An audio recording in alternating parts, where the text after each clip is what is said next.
귀한 성령님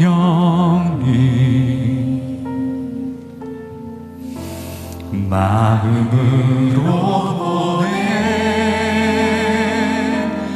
내 몸을 감싸며 주어지는 평안함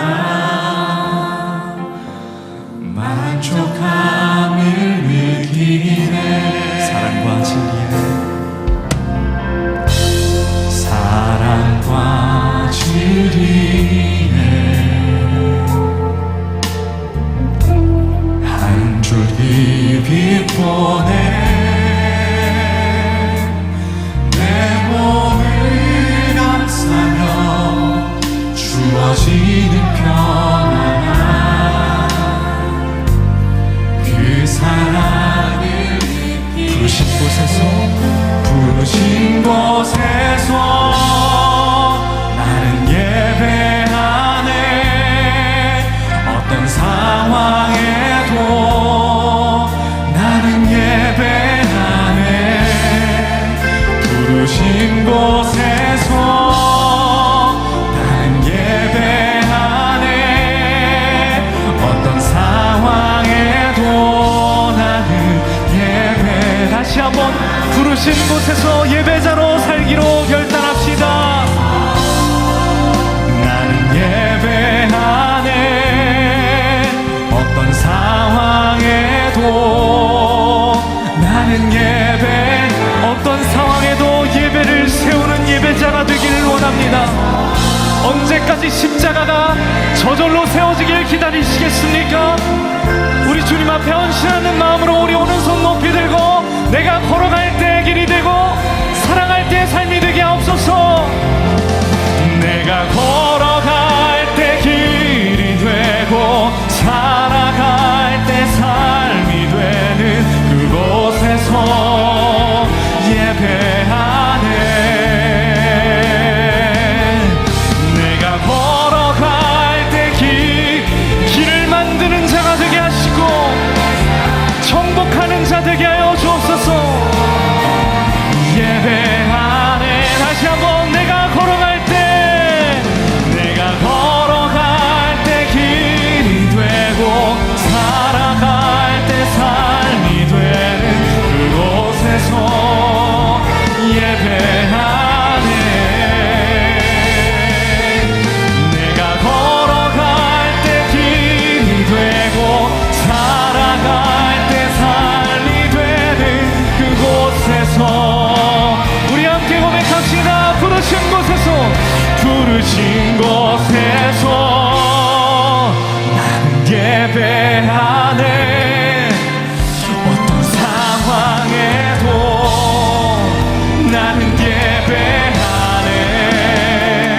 부르신 곳에서 나는 예배하네.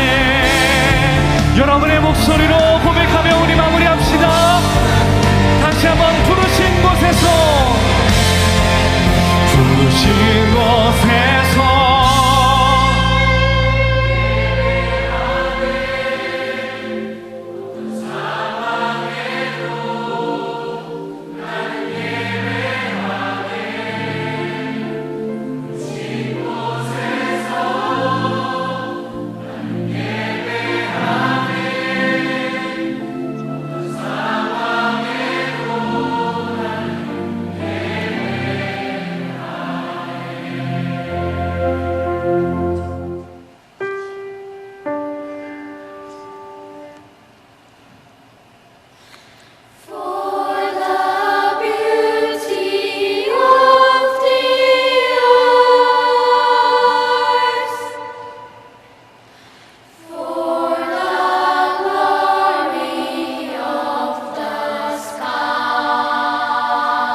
오늘 우리에게 주시는 하나님의 말씀은 마태복음 11장 28절에서 30절, 11장 28절에서 30절, 28장 19절에서 20절입니다. 마태복음 11장 28절에서 30절, 28장 19절에서 20절입니다.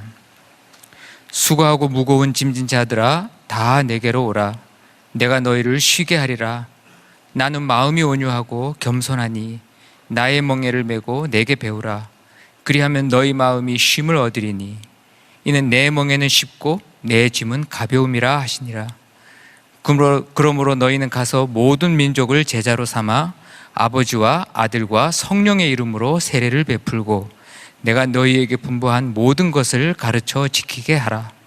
볼지어다 내가 세상 끝날까지 너희와 항상 함께 있으리라 하시니라. 이는 살아계신 하나님의 말씀입니다.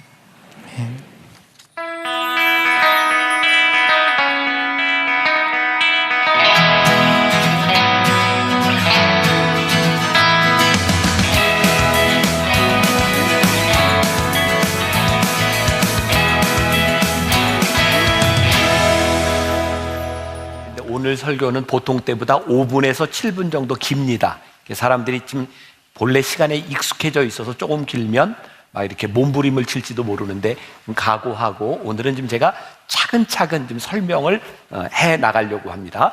자, 우리가 오늘 읽은 본문 말씀 두 가지였어요. 마태복음 11장 28절, 우리가 잘 아는 오라 내가 너희를 쉬게 하리라. 또 마태복음 28장 20절에 가라 내가 너희와 함께 하리라. 이 두 구절은 만나교회가 처음 시작할 때 성전에 이 두 개의 성구를 걸고 시작했어요.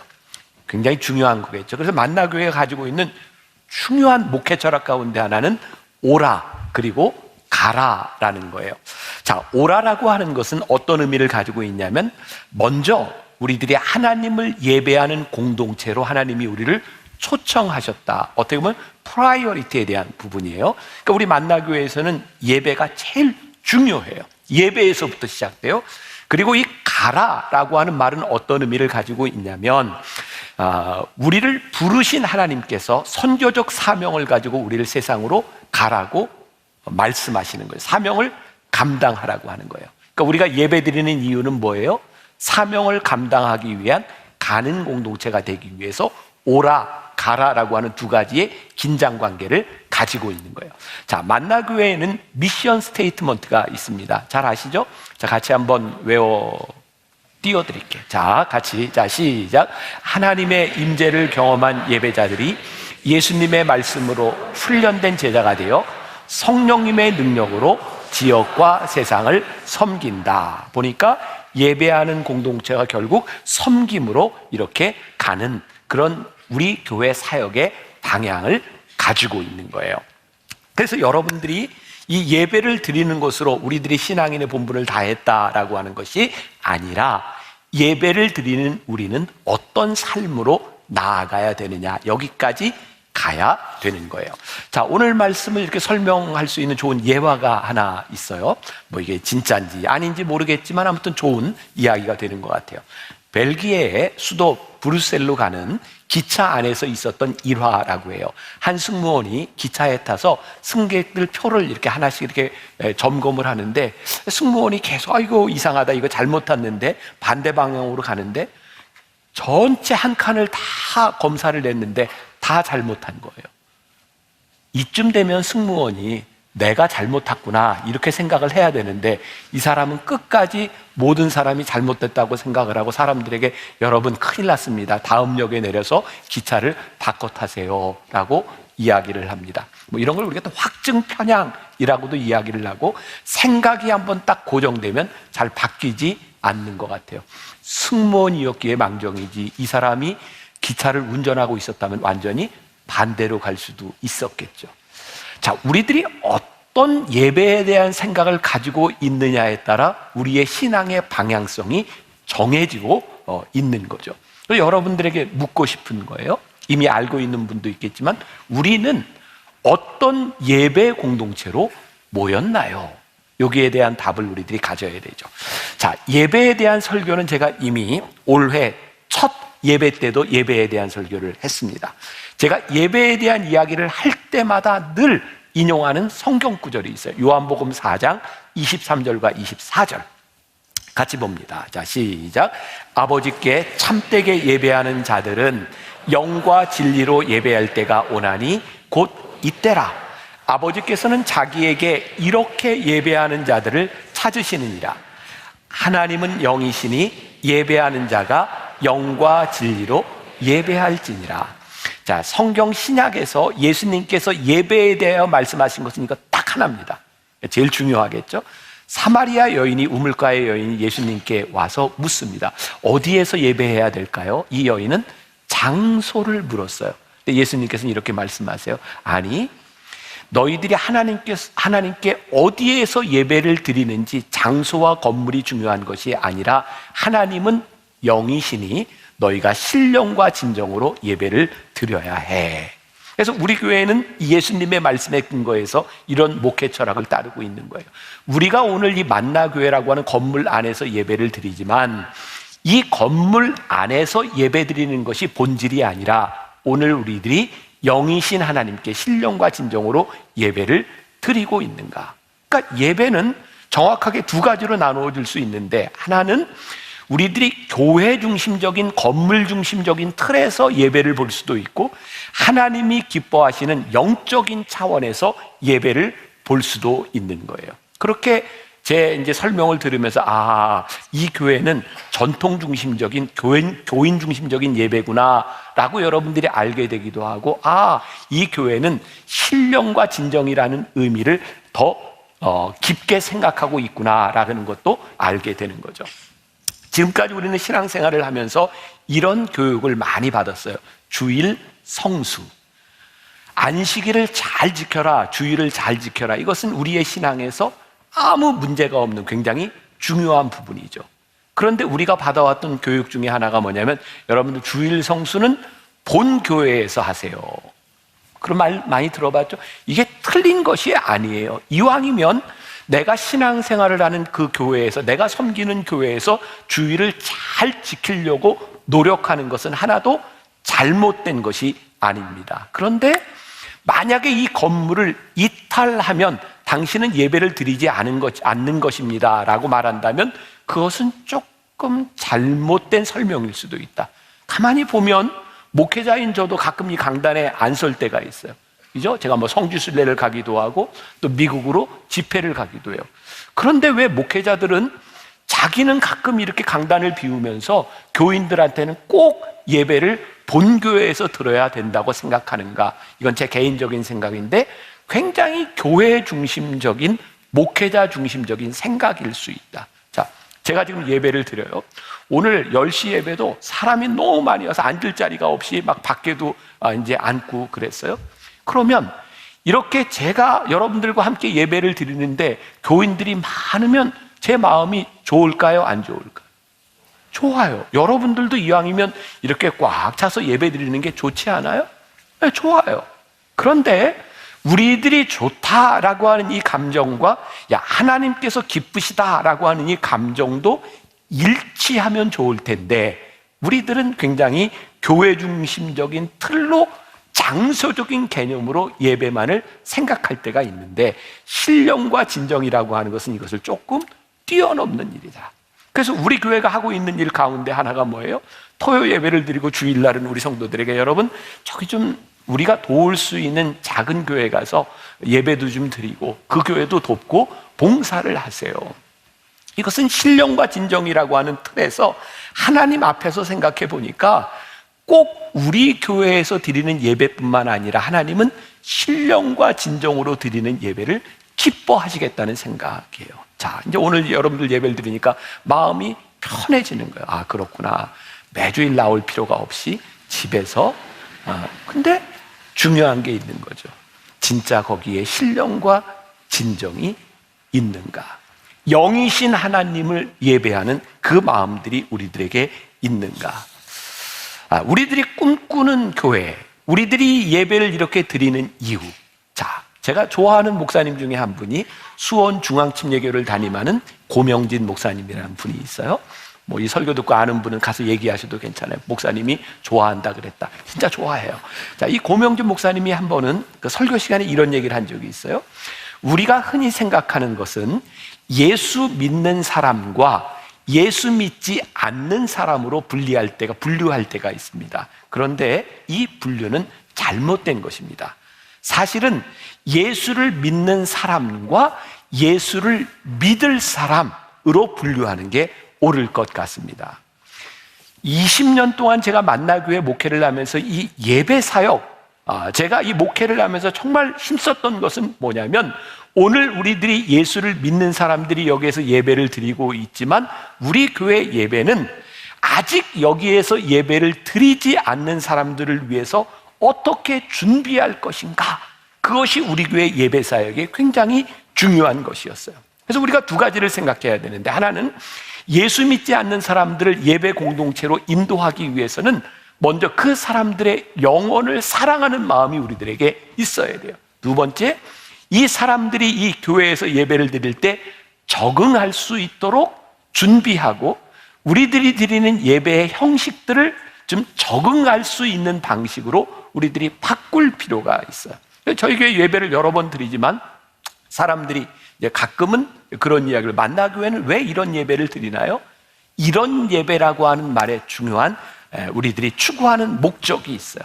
아직 교회에, 신앙에 익숙하지 않은 사람도 예배 드릴 수 있도록 우리들이 준비하고 있다. 그러니까 오늘 우리 예배는 예배 드리는 우리만의 만족을 추구하는 예배가 아니라, 이렇게 예배를 드리면, 영이신 하나님께 예배를 드릴 때, 신령과 진정으로 예배를 드릴 때 하나님이 기뻐하실 수 있을까, 이것을 고민하며 예배를 드리고 있는 거예요. 자, 이 예배에 있어서 중요한 모범을 보여주는 것 중에 하나가 창세기 4장에 나와 있는데, 이 부분도 제가 예전에 설교를 한번 한 적이 있어요. 가인과 아벨에 대한 이야기예요. 아시죠? 가인과 아벨이 하나님께 처음으로 제사를 드렸어요. 제물을 드렸어요. 근데 하나님께서 아벨의 제물은 받으시고 가인의 제물은 받지 않으셨어요. 성경 어디에도 내가 둘 중에 하나만 받겠다 이런 구절은 없어요. 그럼 왜 하나님은 아벨의 제물을 받으셨는가? 자, 창세기 4장 4절에 보니까 이렇게 말씀이 되어 있어요. 아벨은 자기도 양의 첫 새끼와 그 기름으로 드렸더니, 우리가 유일한 단서를 하나 찾는다면 아벨은 하나님께 양의 첫 새끼 구별하여 그 예배를 드렸다, 제물을 드렸다라는 것이에요. 구별. 우리들이 신령과 진정으로 예배를 드리는 데 있어서 제일 중요한 것이 뭐냐면 구별하여 드리느냐라는 거예요. 자, 오늘 제 설교 가운데는 제가 조금 하기 힘든 얘기도 있고 여러분들이 듣기에 불편한 얘기도 있어요. 근데 제가 좀 해야 되겠다는 생각이 들어요. 자, 저희 교회 코로나 이전에 교회가 이제 많이 이렇게 빨리 부흥하는 그런 부흥의 역사를 우리들이 경험했죠. 대부분 교회들이 부흥하면 어떤 생각을 해요? 예배를 좀 이제 늘리든지, 아니면 이 공간 가지고는 안 되니까 장소를 옮겨서 교회를 새로 져야 되겠다, 이런 생각을 하기도 하는 거예요. 그런데 제가 만나교회 사역을 하고 예배에 대한 생각을 하면서 왜 우리는 예배를 드리면서 자꾸 이 공간의 개념만을 생각하고, 그리고 언제부터인가 한국 교회에 이제 사람이 많아지면 건축을 하고 때로는 빚을 지기도 하고 우리가 너무 많은 헌금들을 이렇게 건물에 투자한다는 생각이 들었어요. 자, 제가 높아심에서 이야기합니다. 저는 큰 교회, 큰 건물을 짓는 교회가 잘못됐다고 생각하지 않습니다. 왜? 큰 교회는 큰 교회 나름대로의 사명이 있기 때문이에요. 근데 저는 예배를 생각할 때 우리 교회가 이제 계속 부흥을 하고 있는데 이 건물을 져서 또 나간다 생각하니까 이건 너무 많은 헌금, 또 사람들을 수용하기 위해서 예배를 또 늘린다라고 생각하니까 이게 저에게 신령과 진정과 기쁨이라고 하는 면에서 저에게 문제가 되었어요. 장로님들에게 제가 이렇게 얘기했어요. 우리 만나교회에서 성도들이 예배를 드리는데 우리의 목적은 여기에 얼마나 많은 사람이 모이느냐가 아니라 우리가 얼마나 신령과 진정으로 예배를 드리는 것이 되어야 되지 않겠습니까? 그래서 예배 숫자를 우리는 코로나 기간에 2번을 줄였어요. 그리고 제가 주일날 2번 내지 3번만 설교하니까 저에게도 기쁨이 있는 거예요. 거기까지는 기뻐요.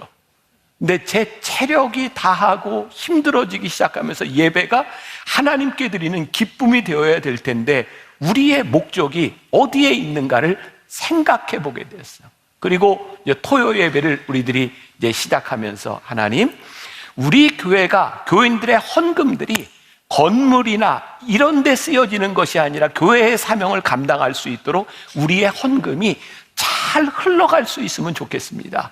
그래서 여러분들에게 토요 예배를 제가 많이 강조하고 요청하는 거예요. 보니까 토요 예배 나오면 이 큰 건물을 예배 시간 전후로 우리가 다 사용할 수 있어요.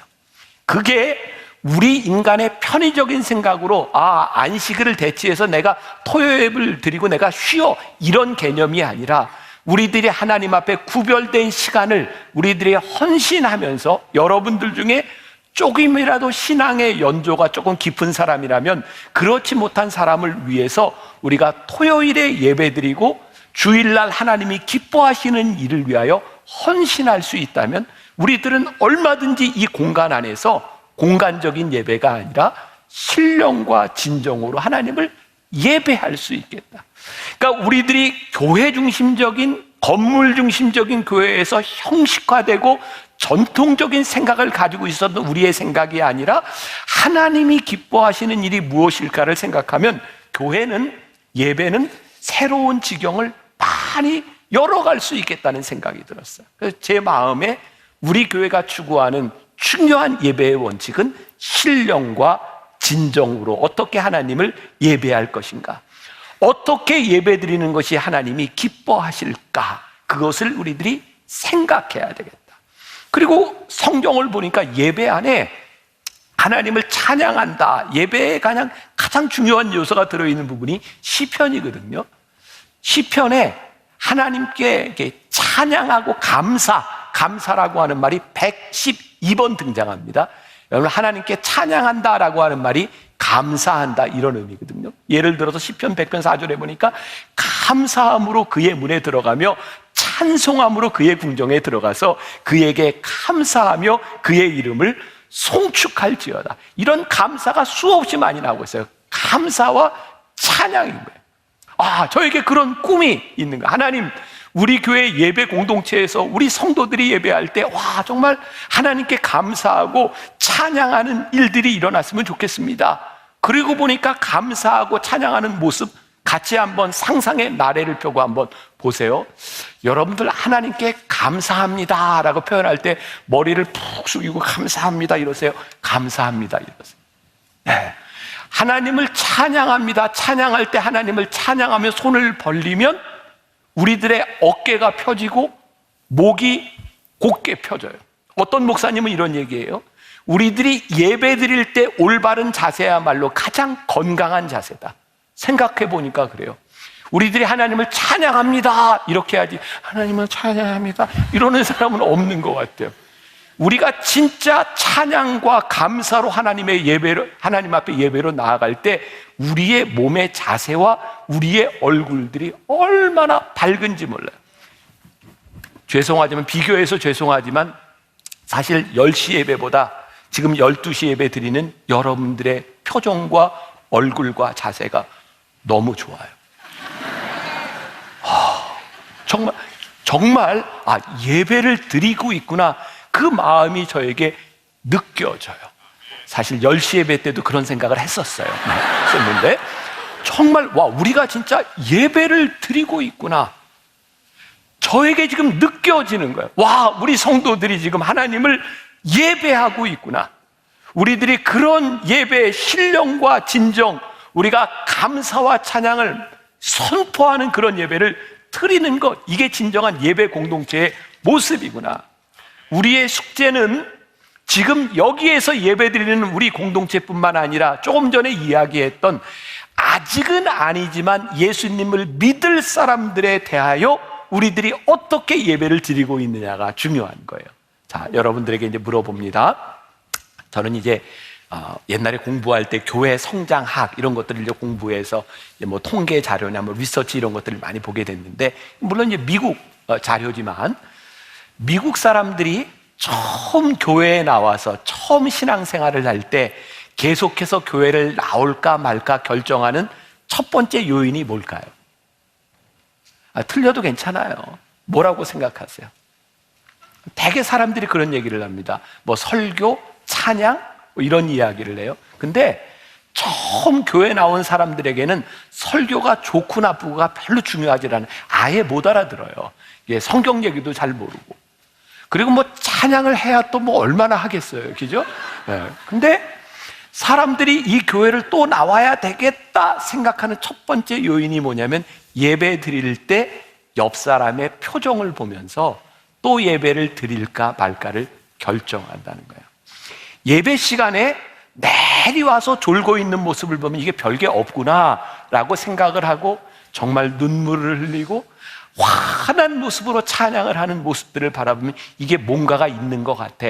처음 신앙생활을 하는 사람에게 예배를 드리는 예배자의 자세가 그 사람의 결정을 좌우한다는 거예요.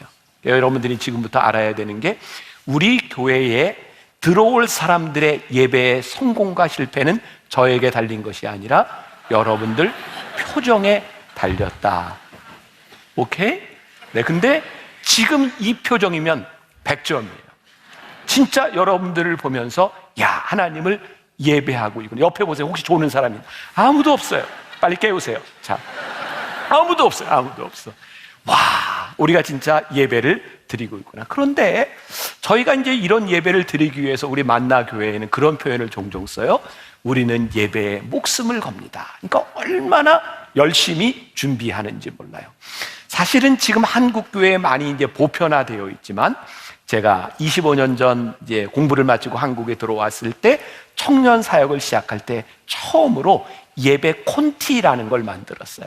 지금은 많이 익숙해져 있지만 그때는 예배 분단위, 초단위까지 해서 잘 콘티를 짜서 이렇게 FD, PD가 있는 것처럼 그렇게 예배를 준비해서 드렸어요. 그리고 제가 1999년에 현대예배, 열린예배라는 책을 쓰면서 그 콘티를 소개를 했어요. 여러분들은 지금 저자 직강 내지는 그런 교회에서 예배를 드리고 있는 거예요. 그런 예배가 이제 지금은 많이 보편화되었지만 그때 저희가 이렇게 콘티를 만들어 드리는 예배를 보면서 사람들이 이런 비난을 했어요. 만나교회 예배는 쇼입니까? 콘티가 뭡니까? 성령의 인도하심을 따라야지. 그런 질문을 하는 목회자들에게 제가 늘 이런 얘기를 했어요. 한번 철저하게 준비해 보십시오. 그러면 성령님이 어떻게 인도하신지를 경험할 수 있습니다.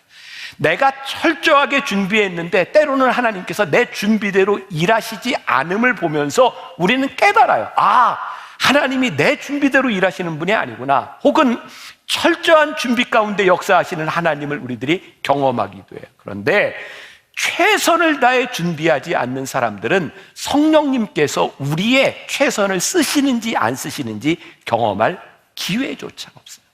그래서 우리 교회에서는 우리는 예배에 목숨을 겁니다. 그리고 철저하게 준비하는 거예요. 그리고 준비하는 이유가 뭐냐면 아직 교회에 들어오지 못한 사람들을 위하여 우리들이 어떻게 예배를 준비할까. 자, 오래된 이야기죠. 제가 예화로 썼던 기억이 나요. 제가 청년사역 처음 할 때 25년 전이에요. 지금까지 틀로 생각하면 안 되고 청년 예배를 드릴 때 찬양하던 우리 여자 청년 하나가 노란 물을 들이고 이렇게 찬양을 할 때 성도들 중에 막 저한테 어떻게 찬양하는 애가 저런 노란 물을 들일 수 있어요? 막 이렇게 얘기를 할 때였어요. 그때 제가 대예배 설교하면서 그런 얘기를 했어요. 여러분들 참 나쁜 거 아시죠? 청년들한테 너희들 하나님이 주신 대로 살아야지 왜 자꾸 염색하냐 그러면서 왜 자기들은 흰머리를 검게 염색하냐고. 그러니까 세상에 검은 머리는 노랗게 물들이면 안 된다고 하는 법과 흰머리는 검게 염색해도 된다는 법이 도대체 어디에서 나온 거냐고. 보니까 이게 진리에 대한 부분이 아니라 우리들이 생각하고 있는 내 관념에 대한 부분이에요.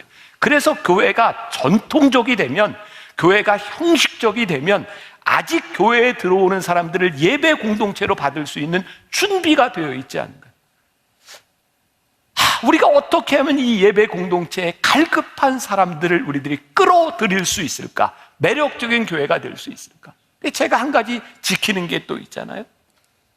되게 큰 교회들 가면 들어가는 입구에 이제 정숙이라고 쓰고 예배당 안에는 어린 아이를 가진 부모들은 들어오지 못하게 해요. 근데 저희 교회는 제가 절대 안내하는 사람에게 그거 막지 말라 그래요. 저에게 뭐가 느껴지냐면 아이를 낳고 키우는 동안 그 예배를 드리지 못한 부모의 갈급한 마음이 있어요. 제가 지금 설교를 할 때 혹시 여기에서 어린아이가 빽 하고 울면 얼마나 방해 요소가 되겠어요. 그리고 예배를 드리는 여러분들에게도 얼마나 방해 요소가 되겠어요. 근데 저에게는 그런 마음이 드는 거예요. 내가 불편하다고 생각하는 그 불편함을 내가 참아낼 수 있으면 그 갈급함으로 들어오는 영혼을 우리들이 받아들일 수 있는데, 내가 그거 참지 못한다면 그 영혼에게 우리들이 상처를 줄 수도 있는 것은 아닐까. 그러니까 우리들이 신령과 진정으로 예배를 드린다고 하는 것은 나의 만족이 채워지는 것을 의미하는 것이 아니라 성숙한 우리들의 형식과 전통 중심적인 것이 아니라 하나님이 기뻐하시는 예배로 우리들이 바꾸어 갈 수 있는 것이 아닐까. 그러니까 제가 예배를 이렇게 준비하면서 많이 신경 쓰는 게 있죠. 가능하면 넥타이하고 양복하고 색깔도 좀 맞추려고 하고, 왜? 예배에 방해가 되지 않으려고. 사실 제가 솔직히 얘기하면 제가 지금 제 외모로도 아무 손색이 없지만 약간 머리 색깔을 좀 바꾼 이유, 여러분들 아세요? 아멘, 감사해요. 야, 참 감사해요. 네. 자, 제가 이렇게 머리가 하얘요. 근데 예배를 드릴 때 이렇게 화면에 보면 이게 소위 이렇게 날린다 그러죠. 이게 구별이 되지 않아서 이렇게 날려요. 제가 귀찮지만 사실 이렇게 안 해도 완벽하지만 이렇게 이틀에 한 번씩 이렇게 린스를 하고 나오는 이유도 저는 예배에 그게 방해 요소가 되지 않으면 좋겠다. 그러니까 사실 아무것도 아닌 것 같지만 많이 노력하고 많이 힘쓰는 거예요. 와, 내가 드리는 예배가 하나님 앞에 신령과 진정으로 드려질 수 있는 것은 무엇일까? 지금 설교를 반밖에 안 했는데 시간은 다 돼가고 이제 큰일 났다. 결론을 이제 빨리 지어야 될 것 같아요. 자, 이거는 이제 형식적인 면에서 그렇다면 우리들이 신령과 진정으로 드리는 그 예배의 본질은 무엇일까? 우리를 부르신 곳, 예배자로 우리들을 부르신 그곳에서 우리들이 어떻게 살아가는가? 여러분, 예배는요, 예배가 증명되는 것은 오늘 여러분들이 모여서 예배 드리는 이 시간에서가 아니라 예배를 드리는 여러분들을 부르신 여러분들의 삶의 자리에서 우리가 어떤 예배자인지, 우리가 신령과 진정으로 살아가는지가 증명되게 돼 있어요. 자, 우리가 신앙생활하면서 참 힘든 일이 있어요. 자, 오늘 여러분들이 이제 예배를 들으면서 말씀을 들으면서 혹시 속으로 이런 생각을 하는 분이 있나? 아, 그래, 저 목사가 말도 잘한다, 말만 잘한다, 내가 저 말하는 대로 사나 봐라, 이러고 혹시 예배 드리는 분이 있어요? 아마 대부분의 여러분들은 그래, 말씀대로 살아야지, 이런 생각을 하고 예배당을 나가게 될 것 같아요. 근데 문제는 뭔지 아세요? 우리들이 말씀대로 살아야지 라고, 순종해야지 라고 생각하고 나가지만 순종하는 삶이 쉽지 않아요. 쉽지 않은 이유가 뭘까요? 우리가 순종함을 통해서 우리들이 바라는 바람직한 결과가 와주면 순종이 그렇게 어렵지 않아요. 근데 우리들이 순종하며 예배자로서 살아간다면 우리들이 원하는 결과만을 만들어내지는 않아요. 성경에 보니까 하나님 앞에 순종하는 삶을 통해서 축복을 받은 사람도 있지만 순종하는 삶을 사는 것 때문에 참 힘들게 살았던 사람도 있어요. 자, 히브리서 11장 36절부터 38절 우리 같이 봅시다. 시작. 또 어떤 이들은 조롱과 채찍질뿐 아니라 결박과 옥에 갇히는 시련도 받았으며 돌로 치는 것과 톱으로 켜는 것과 시험과 칼로 죽임을 당하고 양과 염소의 가죽을 입고 유리하여 궁핍과 환난과 학대를 받았으니 이런 사람은 세상이 감당하지 못하느니라. 그들이 광야와 산과 동굴과 토굴에 유리하였느니라.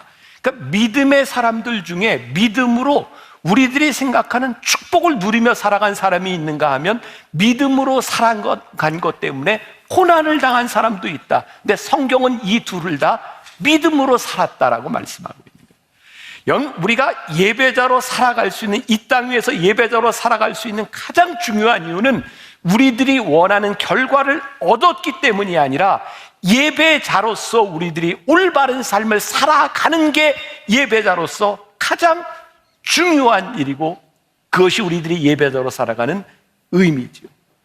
자, 참 좋은 책인데 여러분들이 한번 읽어보면 좋을 것 같은데, 전능자의 그늘이라고, 짐 엘리엇의 전기예요.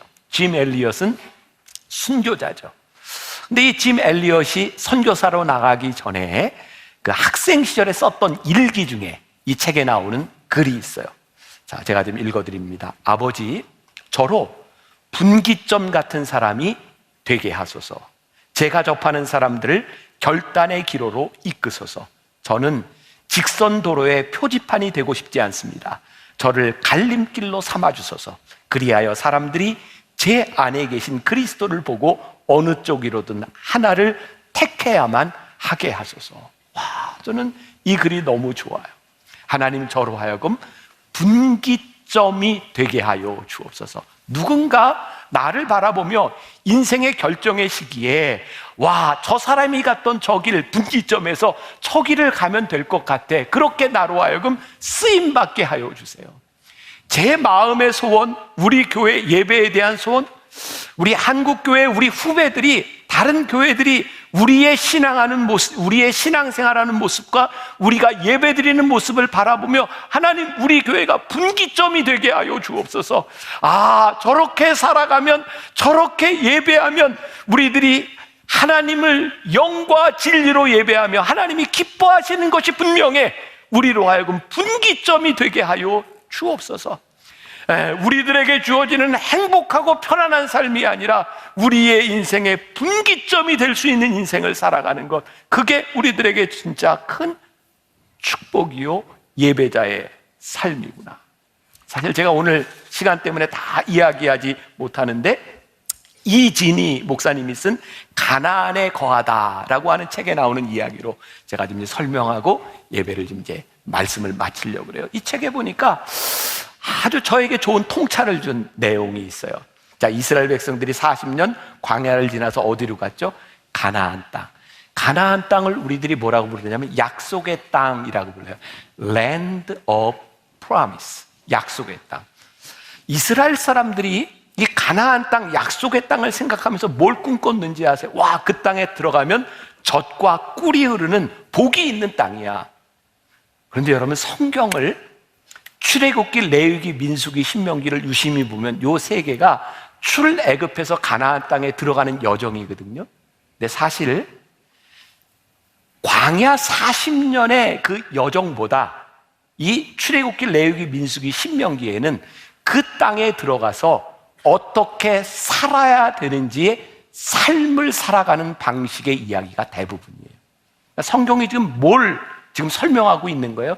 너희들이 가나안 땅에 들어가는데 그 가나안 땅, 약속의 땅은 너희들이 원하는 대로 얻을 수 있는 그 땅이 아니라 하나님이 약속하신 땅에 너희들이 들어가서 거기서 약속하신 백성으로 살아가야 되는 법을 우리들에게 가르쳐주고 계신 거야. 그래서 이진희 목사의 책에 보면 그 땅은 Land of Promise, 약속의 땅이 아니라 Land of Promised.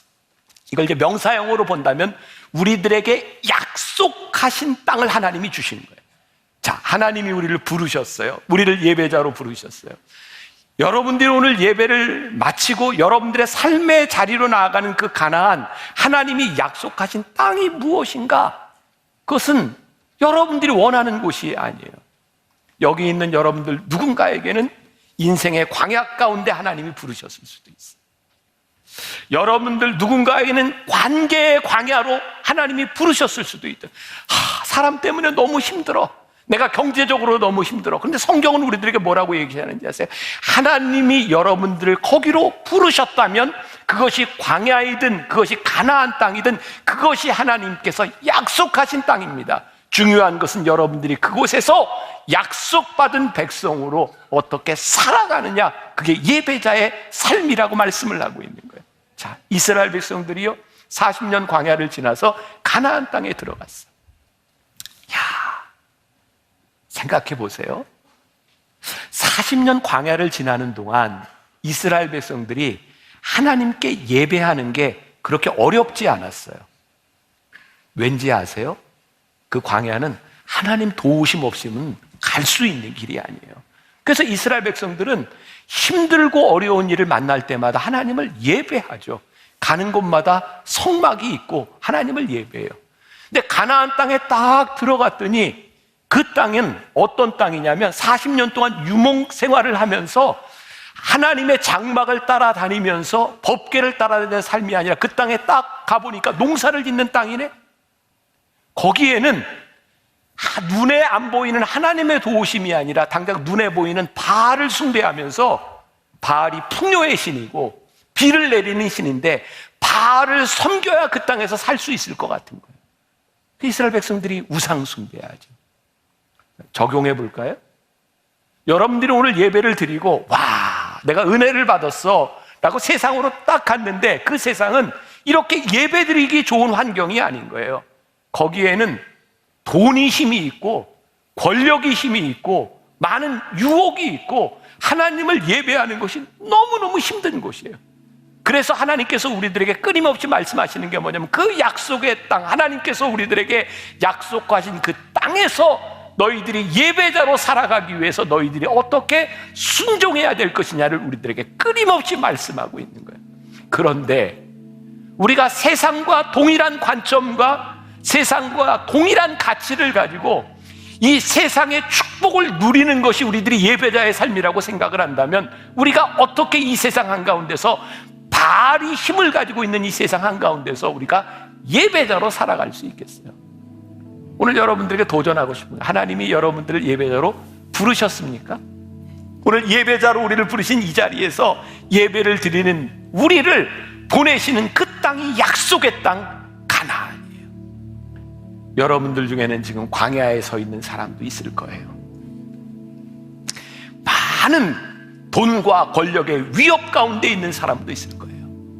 하나님께서 우리들에게 진정한 예배 공동체, 너희는 그 가운데서 하나님을 예배하는 삶을 살아라 라고 말씀하고 있는 거예요.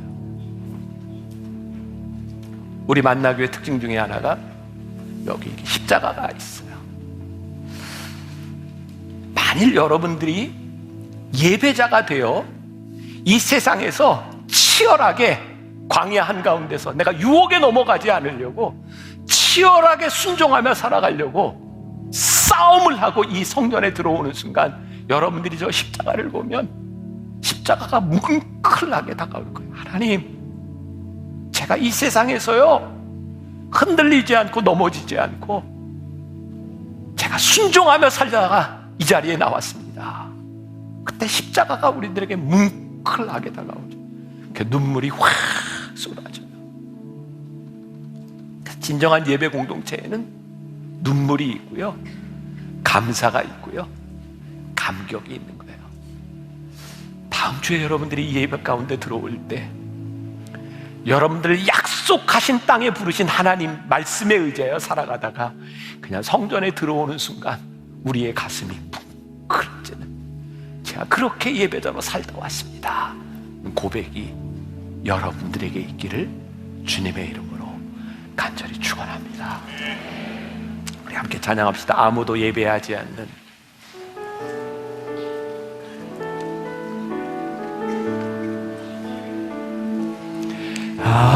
아무도 예배하지 않는 그곳에서 주를 예배하리라. 아무도 찬양하지 않는 그곳에서 나 주를 찬양하리라.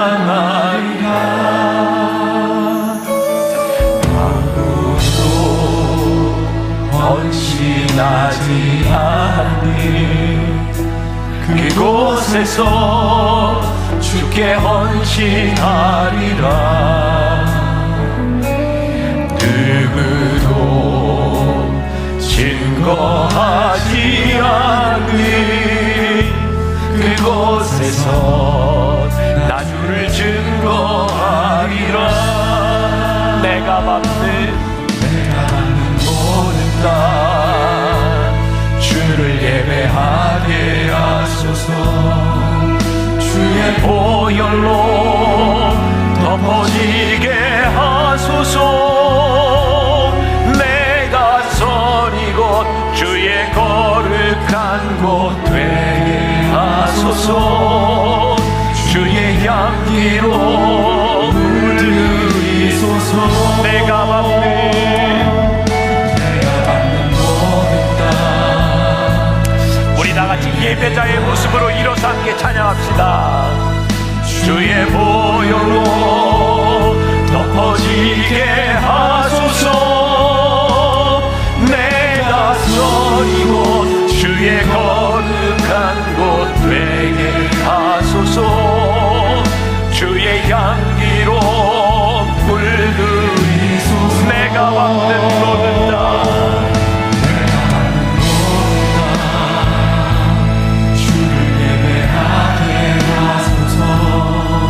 주의 보혈로 덮어지게 하소서.